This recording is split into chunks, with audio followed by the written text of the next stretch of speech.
Hello मेरे प्यारे बच्चों, आज की इस वीडियो में हम पढ़ने वाले हैं संसाधनों का विकास। आइए देखते हैं। संसाधन प्रकृति की देन है जो मानव अस्तित्व के लिए अत्यंत महत्वपूर्ण है, लेकिन मानव द्वारा संसाधनों का अंधाधुंध उपयोग किया गया, जिसके फलस्वरूप निम्नलिखित मुख्य समस्याएं पैदा हो गई हैं।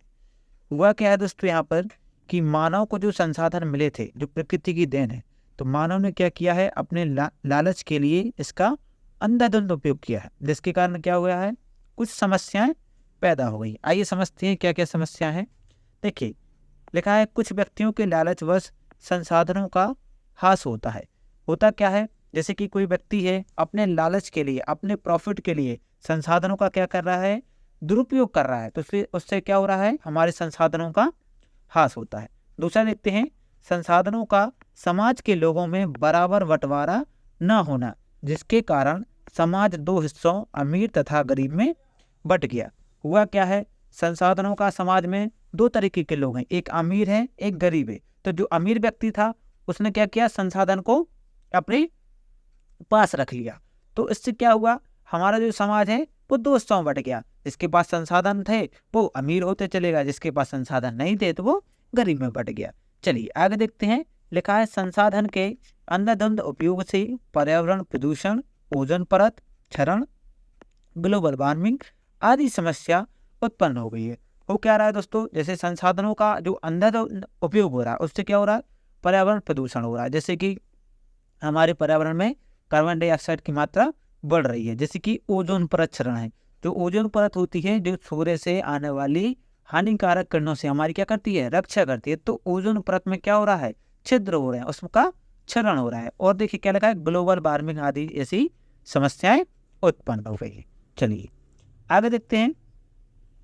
देखिए दोस्तों, आपके पेपर में प्रश्न आ सकता है कि संसाधन नियोजन क्या है एवं संसाधन नियोजन करने के क्या तरीके हैं। इस तरीके से आपकी परीक्षा में प्रश्न बन सकता है। आइए इसका उत्तर देखते हैं। लिखा है संसाधन नियोजन।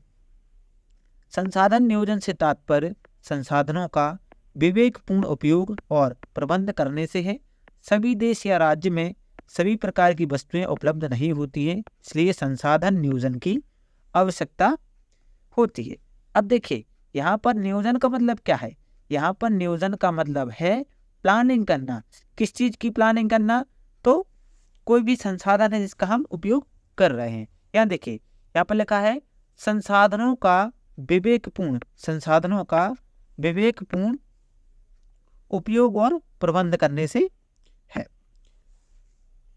होता क्या है दोस्तों, जैसे कि यहाँ लिखा है सभी देश या राज्य में सभी प्रकार की वस्तुएं उपलब्ध नहीं होती। जैसे कि देखिए, झारखंड है, मध्य प्रदेश है या छत्तीसगढ़ है, इसमें क्या होता है, कोयला जो है, कोयले की मात्रा इसमें अत्यधिक है, लेकिन किसी और संसाधन की यहाँ पर क्या है, यहाँ पर कमी पाई जाती है। इसी प्रकार यदि आप देखेंगे कि अरुणाचल प्रदेश में जल संसाधन जो है वो क्या है, प्रचुर मात्रा में पाए जाते हैं, लेकिन वहाँ पर मूल विकास की क्या है, वहाँ पर कमी है। तो कहने का तात्पर्य यह है कि हर एक एरिया में कुछ संसाधन अधिक मात्रा में उपलब्ध होते हैं और कुछ संसाधनों की कमी होती है। तो इसलिए हमें क्या करना है, संसाधन नियोजन। नियोजन का मतलब होता है प्लानिंग करना, किसी भी चीज की प्लानिंग करना। ठीक है, आगे देखते हैं। आगे लिखा हुआ है संसाधन नियोजन के तरीके, कि हम संसाधन नियोजन, संसाधन प्लानिंग किस तरीके से कर सकते हैं। तो यहाँ पर दिया हुआ है कि देश के विभिन्न प्रदेश में संसाधनों की पहचान कर उनकी तालिका बनाते हैं। तो क्या कर रहे हैं हम जैसे किसी भी प्रदेश में जा रहे हैं और उसमें संसाधनों को हम पहचान रहे हैं कि कहीं से कोई खनिज निकल रहा है, पेट्रोलियम निकल रहा है, ट्रांसपोर्ट का काम, कोई भी संसाधन है उसकी हम क्या कर रहे हैं, पहचान कर रहे हैं, उनकी एक हम क्या तालिका बना रहे हैं। इस कार्य में हम क्षेत्रीय सर्वेक्षण, अब इस तरीका को हम करेंगे कैसे, इस कार्य को हम कैसे करेंगे, तो हम क्या कर रहे हैं, कोई भी एक क्षेत्र का सर्वे करेंगे। ठीक है, उस सर्वे में हम क्या करेंगे, एक मैप बनाएंगे, मानचित्र के थ्रू करेंगे, एवं संसाधनों का गुणात्मक एवं मात्रात्मक अनुमान लगाना व मापन करना आदि कार्य करते हैं। तो जब हम संसाधन प्लानिंग करते हैं, नियोजन करते हैं, तो इसमें हम सर्वेक्षण भी करते हैं, मानचित्र भी बनाते हैं, यानी मैप भी बनाते हैं। और संसाधनों का गुणात्मक का मतलब है किसी भी संसाधन के जो गुण हैं, जैसे कि कहीं से हीरा निकला है तो इसका गुण क्या है, सोना निकला है, कोयला निकला है, तो इसका गुण क्या है, टाइप क्या है, रंग क्या है, तो इस तरीके की और भी चीज़ें इसमें हम देखते हैं। आगे देखते हैं, लिखा है संसाधन विकास योजनाएं लागू करने के लिए उपयुक्त टेक्नोलॉजी, कौशल और संस्थागत नियोजन ढांचा तैयार करना। यानी कि जब हम संसाधन नियोजन प्लानिंग करेंगे, योजनाएं लागू करेंगे, तो उसके लिए हमें अच्छी से अच्छी टेक्नोलॉजी, अच्छी से अच्छी कौशल का मतलब होता है स्किल होना चाहिए, और संस्थागत नियोजन ढांचा तैयार करना।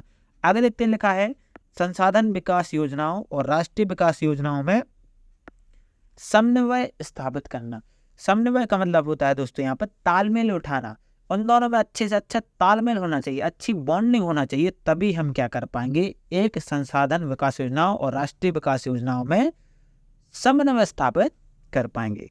ठीक है दोस्तों, ये यहाँ पर एक की पॉइंट है, ये आपको सिंपली याद रखना, नॉर्मली याद रखना है, क्योंकि हो सकता है ये आपके एग्जाम में ऑब्जेक्टिव में पूछ लिया जाए। देखिए क्या लिखा हुआ है, सतत पोषणीय विकास क्या होता है। लिखा हुआ है संसाधनों के सही उपयोग के लिए हमें सतत आर्थिक विकास करने की आवश्यकता है। जब पर्यावरण को बिना नुकसान पहुंचाए सतत विकास होता है तो यह सतत पोषणीय विकास कहलाता है। कहने का तात्पर्य यह है कि आप अगर विकास कर रहे हैं तो उस विकास के थ्रू, उस विकास के माध्यम से हमारे पर्यावरण में किसी भी प्रकार का कोई नुकसान, किसी प्रकार की कोई हानि नहीं होना चाहिए, तभी इस तरीके के विकास को हम बोलेंगे कि यह सतत पोषणीय विकास है।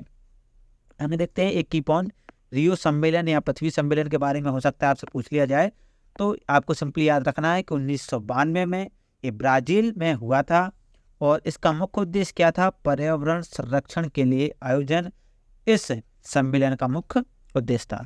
तो दोस्तों ये थी आज की वीडियो।